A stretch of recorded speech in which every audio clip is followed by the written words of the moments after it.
Samantala, lalaking umano'y nag-amok, dala ang isang baril sa Santa Barbara, arestado. Para sa police report na yan, kasama natin Idol Joanna De Vera. 104.7 IFM.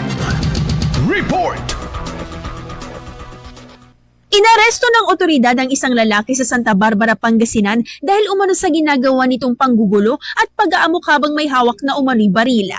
Ayon sa pulisya, nakatanggap-tanggapan ng tawag mula sa isang concerned citizen ukol sa umano'y panggugulo at pag-aamok ng naturang lalaki dala ang isang armas.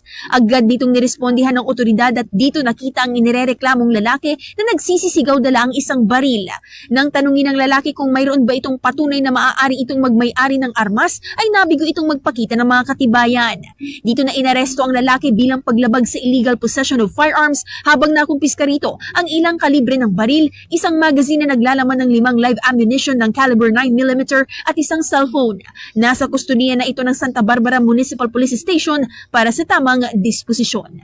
Kasama mula dito sa IFM Dagupan, ito si Idol Joanna De Vera, Tatak IFM. IFM News. IFM News. IFM. IFM News.